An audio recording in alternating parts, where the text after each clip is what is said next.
Hay un enorme debate teórico sobre el concepto de descolonización, ¿no? Un debate teórico que ya desde los años 60 se va a dar por el continente africano, por la India, en el marco del derecho internacional público. Es la época donde los países que habían sido colonizados por potencias europeas comienzan a reclamar su independencia, su libre determinación. Y después de la Segunda Guerra Mundial esto va a quedar muy claro, la mala conciencia de los imperialismos europeos van a dar lugar a la creación de la Organización de Naciones Unidas en reemplazo de la Liga de las Naciones, que había fracasado como un espíritu mundial. Entonces, en las Naciones Unidas se va a hablar de un proceso de descolonización para que países tanto de la India como del África queden libres, queden independizados. Pero no quedó ahí la historia, todavía quedaron muchos países que a los fines de los años 60 seguían en situación de colonial, ¿no? Por potencias extranjeras. Es el caso de Argelia, por ejemplo, de donde tenemos un autor, Frantz Fanon, que es, digamos, el más famoso de los condenados de la tierra, que hace el debate descolonizador también. Pero todavía hoy, inclusive en las senos de las Naciones Unidas, hay un comité de descolonización que trata la independencia de algunos países, de algunos pueblos en situación de sometimiento colonial.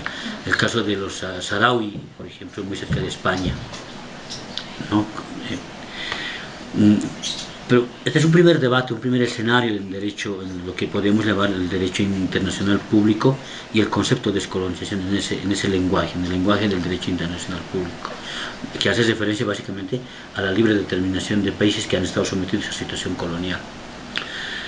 Esa es una historia. La otra historia es la nuestra, la historia latinoamericana, que desde 1825, o al menos desde 1810 para adelante, somos formalmente independientes y que habríamos roto ya la etapa colonial.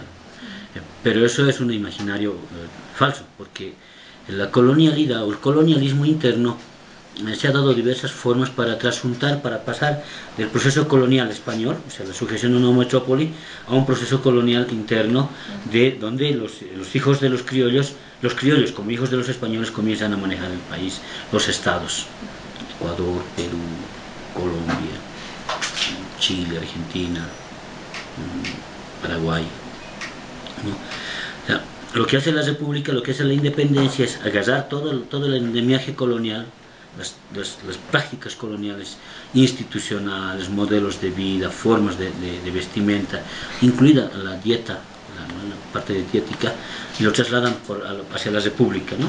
Entonces, bajo la Constitución se pasó nomás el colonialismo interno, no hubo ningún problema, y el colonialismo externo no tardó mucho en hacerse presente.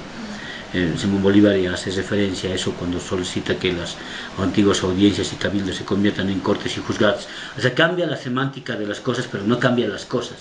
Es como llamarle reportera y grabadora, ¿no? Antes la grabadora era con un casetcito y ahora tienes la reportera que no tiene el casetcito, pero siguen teniendo el mismo fin, nada más, ¿no? Y el mismo orden, Simón Bolívar ordena que estas cortes y juzgados republicanos, liberales, democráticos, se rijan por leyes extranjeras, las leyes de Cádiz en 1812. Eso lo sucedió a todo el Estado naciente. El órgano ejecutivo nace bajo molde, el poder ejecutivo nace bajo molde francés, el poder judicial bajo molde francés, sistema presidente y vicepresidente molde norteamericano. Entonces, pero eso es un nivel de institucionalidad estatal. Los modelos jurídicos copiados igualmente, Código Penal Español de 1822, copiado por Facundo Infante, un español que le metió el gato por liebre a Mariscal Andrés de Santa Cruz, entonces Código Penal Español. Un Código Civil que también Santa Cruz adopta en 1834, que es una pésima traducción de su original francés. Hasta ahora nosotros tenemos un sistema de anticrético que no tiene nada que ver con la idea de anticrético en derecho civil y en la codificación civil latinoamericana. Somos el único país de la América Latina que tiene un sistema de anticrético diferente al resto, por una mala traducción nada más, ¿no? Una pésima comprensión del derecho del francés de ese tiempo. Entonces, pero moldes normativos y proyectos de vida, los proyectos de vida sí han sido los más perversos. Ahora hay una consigna que se llama el norte es el sur, o sea, es mirar hacia nosotros mismos, no mirar nuestra identidad. Pero hasta gran parte, no hace mucho en América Latina, el norte era el norte y punto.